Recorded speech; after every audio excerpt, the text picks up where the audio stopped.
By the rules of the Fort Geneva Convention, you're not allowed to build settlements, you're not allowed to build roads, you're not allowed to expropriate land, you're not allowed to deport people, you're not allowed to restrict their freedom of movement, you're not allowed to harm their economy, you're not allowed to make them unemployed and impoverished. But everything that Israel does in the occupied territories, U.S. taxpayers are paying for.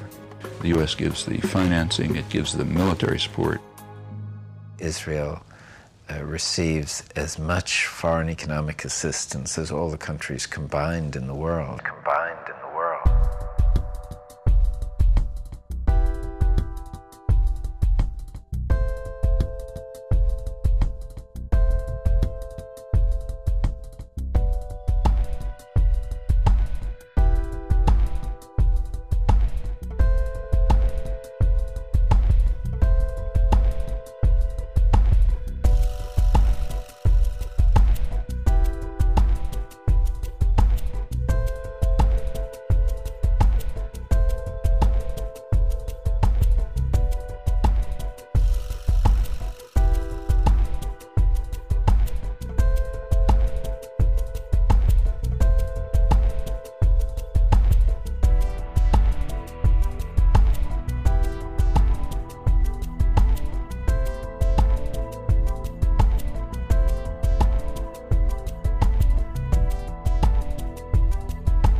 In March 2003, the U.S. government approved $10 billion in aid for Israel.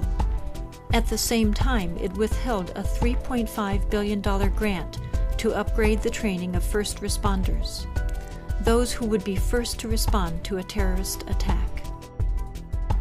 Spent domestically, that $10 billion could buy health care coverage for over 4 million children without proper coverage, or pay for 1.5 million American children to attend Head Start child development programs to prepare them for school, or simply help states offset the costs of one of the worst fiscal crises in half a century.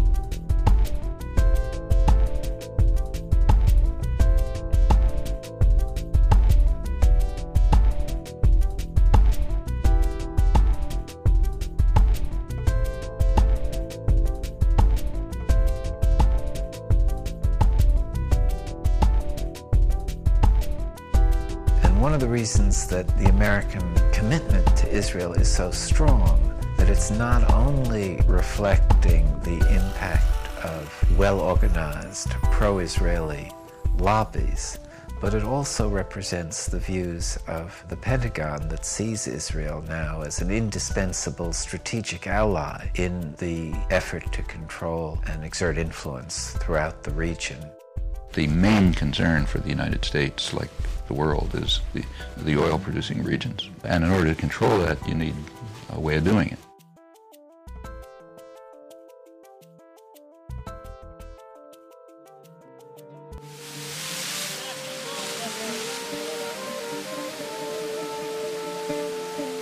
Desperate for a peace that would finally end occupation, Palestinians again came to the negotiating table in 2000. People think, look, Israel was very forthcoming. It offered 95% of the West Bank, of the occupied territories to the Palestinians, and they rejected it in violence. The assumption of that 95% argument is that getting 95% of the land gives you 95% sovereignty, a sovereign country. But I think it's very useful to think in terms of a prison. If you look at a blueprint of a prison, it looks like the prisoners own the place. And the prisoners have 95% of the area. They've got the living areas, they have the exercise yard, they have the cafeteria, they've got the work areas. All the prison authorities have is 5%, is the control. The average Palestinian didn't think they were throwing anything away because there was nothing to throw away. They had tuned out what Barak and Arafat were talking about, because on the ground there were ongoing land expropriations, tree uprootings, road building, unfair water allocation, leaving many Palestinian families in the summer and fall with 2 hours of running water a week, when next door you have a settlement with a swimming pool and green lawns. So what do you expect people to think?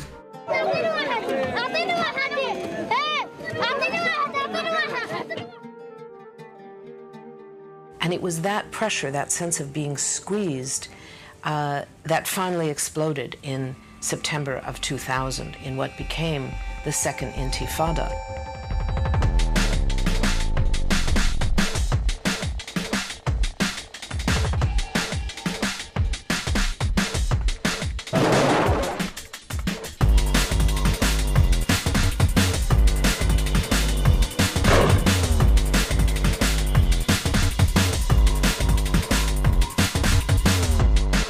What is called the Second Intifada is essentially a mobilization of resistance against this structure of occupation and oppression.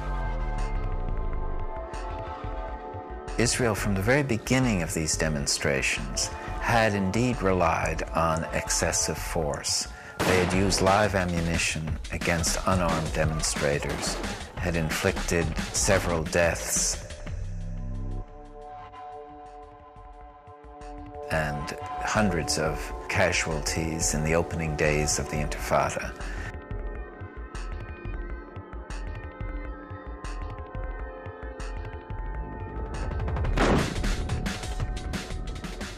Sometimes the Israelis are speaking about rubber bullets they used. By the way, it's not rubber, it's steel coated with rubber. This bullet, it killed many of the kids who are demonstrating, sometimes while they are throwing stones. As this case, I'll show you what happened. He is a 14 years old from Khan Younis. He was shot with a one like this and it entered here and he died. A lot of the deaths have been children, and we do have some documentary evidence that security forces are firing on crowds of children. The soldiers weren't at risk. They're heavily armored, they have all this high-powered weaponry, and no child with a stone is going to be a risk to them.